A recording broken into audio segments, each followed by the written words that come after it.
إن الحمد لله نحمده ونستعينه ونستغفره ونؤمن به ونتوكل عليه ونعوذ بالله من شرور أنفسنا ومن سيئات أعمالنا. من يهده الله فلا مضل له ومن يضلل فلا هادي له، وأشهد أن لا إله إلا الله وحده لا شريك له، وأشهد أن محمدا عبده ورسوله.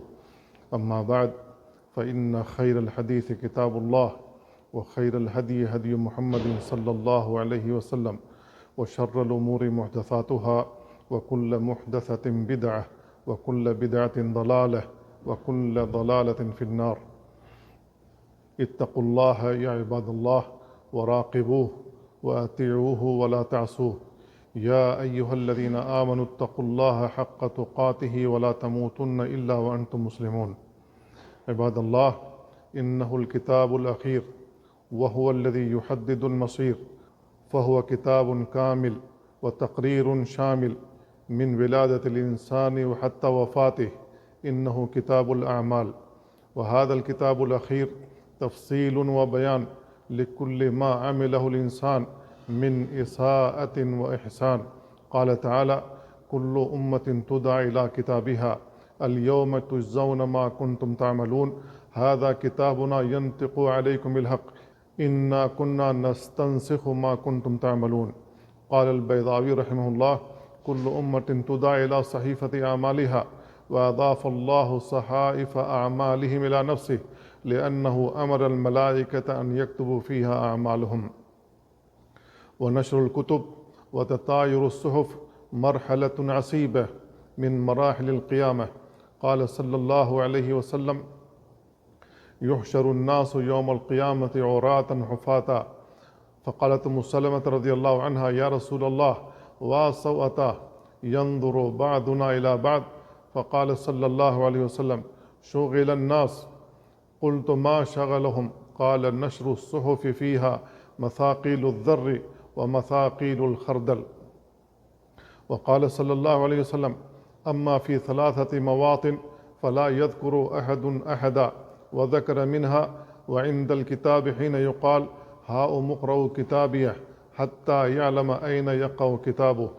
وكتاب أعمالك هو الذي يقرر مآلك ويحدد مستقبلك الحقيقي ومصيرك الأبدي حين تستلم النتيجة النهائية عندما تطير الصحف إلى الأيدي.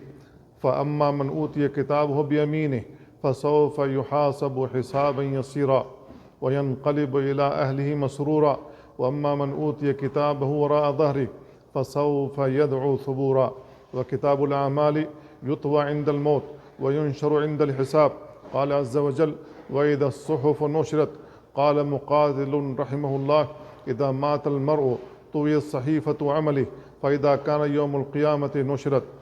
ومن عدل الله أن جعل لك كتابا ووكل بك ملكان يكتبان حسناتك وسيئاتك، فإذا جاء أجلك طويت صحيفتك فجعلت في عنقك. قال جل وعلا: وكل إنسان ألزمناه طائره في عنقه. ويخرج للإنسان كتاب عمله فيلقاه مفتوحا أمامه. قال الله عز وجل: ونخرج له يوم القيامة كتابا يلقاه منشورا، اقرأ كتابك كفى بنفسك اليوم عليك حسيبا. قال بعضهم: عدل والله من جعل حسيب نفسك. ويأخذ المؤمن كتابه بيمينه فيفرح فرحة مدوية فيقول هاؤم اقرءوا كتابيه. وأما من أوتي كتابه بشماله فيقول يا ليتني لم أوت كتابيه. وجاء في الحديث: يدنى المؤمن يوم القيامة من ربه حتى يضع عليه كنفه فيقرره بذنوبه فيقول: هل تعرف؟ فيقول: أي رب أعرف.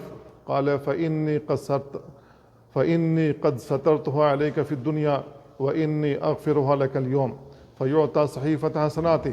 وأما الكفار والمنافقون فينادى بهم على رؤوس الخلائق: هؤلاء الذين كذبوا على الله. ويقف المجرمون على كتاب أعمالهم وقد اطلعوا على ما فيها من تسجيل كامل للجرائم التي كانوا يتفننون في ارتكابها، وحينئذ يدعون على أنفسهم بالويل لوقوعهم في الهلاك والياس من الفكاك. ووضع الكتاب فترى المجرمين مشفقين مما فيه ويقولون يا ويلتنا ما لهذا الكتاب لا يغادر صغيرة ولا كبيرة إلا أحصاها. يقول الفضيل بن عياض رحمه الله يا ويلتاه ضجوا إلى الله من الصغائر قبل الكبائر. عباد الله، الأيام صحائف الأعمال فسطروا فيها أحسن الأفعال. فقال جل وعلا وكل شيء فعلوه في الزبر وكل صغير وكبير مستطر.